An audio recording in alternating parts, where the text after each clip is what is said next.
Hi, everyone. This is Catherine Lambertson with Genetic Alliance, and I'm here today to give you a quick demonstration of the platform for engaging everyone responsibly, or PEER. Today I'll be talking about the way that the participant experience of PEER can be customized for different communities, from the landing page on through to the account creation and survey taking process. To get started, though, let's go ahead and take a look at this landing page. What you see here is a demonstration portal made using materials from one of our real live peer communities, the Pancreatic Cancer Action Network. Everything about this page is customizable, from the logo at the top to the introductory text to the messages from community members participating in the project, and of course, to the steps to get involved. Let's go ahead and take a look at how that works now. To save us time, I've already made an account in Peer to use for this demonstration. When a participant logs into their account for the first time, however, they have two options. They can choose to enter information for themselves, or they can choose to enter information for someone else. This feature is especially useful for communities dealing with pediatric conditions, with parents entering information on behalf of children. It's also very useful for communities that are dealing with conditions that have a low quality of life, and it might be difficult for someone to enter information for themselves. So I'm going to go ahead and enter information for a spouse. And you'll see that each profile requires a bit of basic information. Keep in mind, though, participants can determine exactly how much and with whom this information is shared. You can add a profile image if you want to. And there's also a self-attestation piece requiring the person creating the account to indicate their relationship to the profile holder.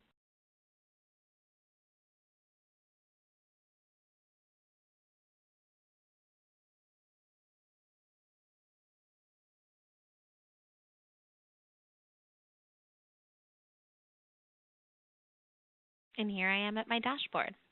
As you can see, this is also completely customizable. We're looking here at content that's specific to pancreatic cancer, from an introductory welcome survey to material used to manage my account, on into the way that I'll be taking surveys over time. As we've talked about elsewhere, PEER is capable of longitudinal data capture. For now, though, let's go ahead and take a look at the survey experience for participants.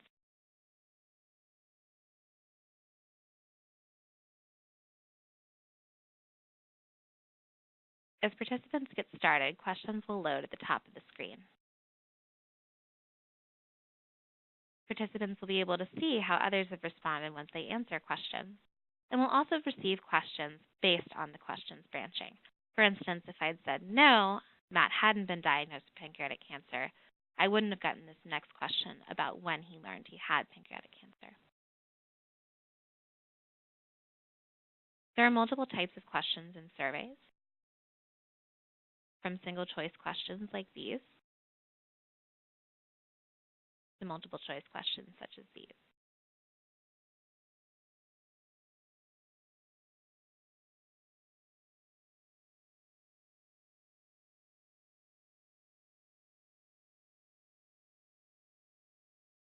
If a participant wants to at any time, they can go back and update an answer.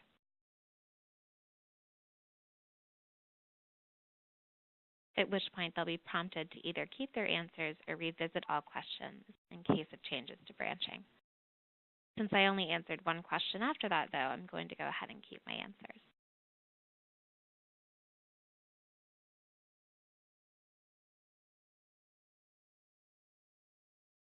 We'll look a bit more at how you can build surveys and customize them in Peer later when we do our admin demonstration. For now, let's take a look at another activity, the Manage Data Sharing, Privacy, and Access Preferences activity. Peer's privacy policy gives participants the ability to choose granular and dynamic privacy and sharing settings, determining how much information, what kind of information, and with whom they'd like to share it. Every participant starts out with a set of default settings, though, which are actually customized and determined by the communities hosting Peer portals. In my demonstration portal, I've set up these default settings. I've listed the organizations that I'd like to have appear in my portal. For instance, PanCan, to be used for demonstration purposes only, at least here, the researchers they recommend, and of course other researchers as well. Some of these come with Peer and are used across the system, for instance, the CoreNet. And then, as I mentioned before, others can be customized to individual portals. Let's go ahead and take a look at the different types of data access as well, though. There are details provided to every participant, but I'll just give you a quick summary. Find, Analyze, and Export Link both apply to health information only, so in most cases, participant survey responses. By choosing to Find, Analyze, a participant is saying that a researcher in Peer can discover him or her. So in this instance, if I was a researcher looking for Matt, I could see that he had been diagnosed with pancreatic cancer, so I wouldn't know that it was Matt. If I was looking at Export Link as a participant, I'd be saying that same researcher could export my data and start to do a study with it. The Get Contact setting is separate from Find, Analyze, and Export Link and applies exclusively to contact information. Participants can, if they choose, allow researchers to find, view, use, and export their contact information, enabling them to be reached about possible studies, clinical trials, and so on. As a participant, I can choose to keep these default privacy settings, or if I prefer, to customize them. I'm going to go ahead and customize Matt. I can choose to customize these settings either on my own or without a guide, or with the help of other community members. This helps to really bring the context of data sharing within a community into this experience. For instance, different communities have different concerns about data sharing based on past experience with clinical trials and on the state of research within that community. For this reason, we ask community members not only to share why they're participating in the project, but to talk a bit more about their feelings about privacy and sharing. Let's go ahead and take a look at the types of information that each of these community members provide. In this instance, Stu has shared a bit of information about his experience with pancreatic cancer in a short title, a bio, and a video. He's also given some indication of how he feels about data sharing, privacy, and access, using the following scale. As a participant, I can choose whether I'd like to use Stu's recommended settings or someone else's. I'm going to go ahead and take a look at Roberta Luna's.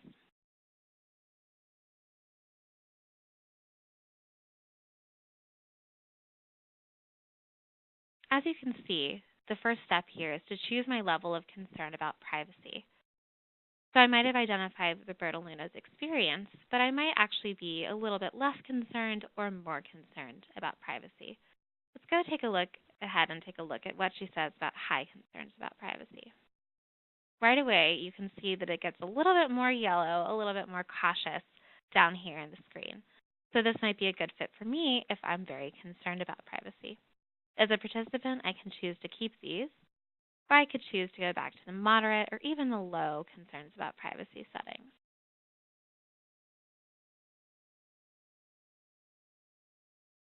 I could choose to accept and continue, or even customize if I want to.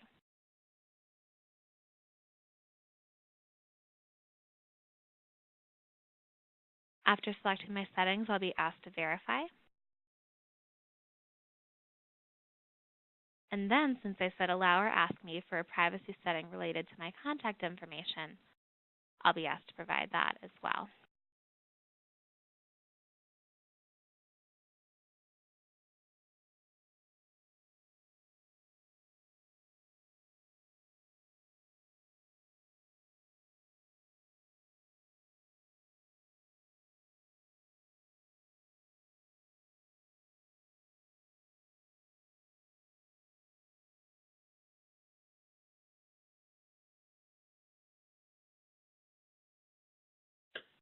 From there, I'll be directed back to my screen where I can see other activities available to me. So if I want, I can return to customize my privacy settings at any time. On the screen, I can also see activities related to proxies, so the ability to authorize others to assist with this account. This allows communities to actually ask participants whether or not they'd like communities to act on their behalf. So if I proceed through this survey, I'll be able to authorize the Pancreatic Cancer Action Network in real life, not necessarily in this demonstration portal, to act on my behalf by taking surveys, by updating contact information, and even by requesting health information from my providers. I'm also able to take other surveys. Peer does allow for longitudinal data capture in this way, so I can choose which surveys I'd like to update on each day.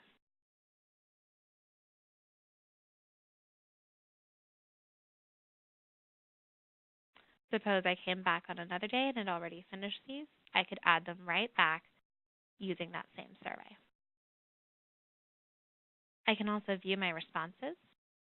We currently have a table view set up for this and are actually working to improve this to make it a little bit easier to navigate and to add additional export features as well.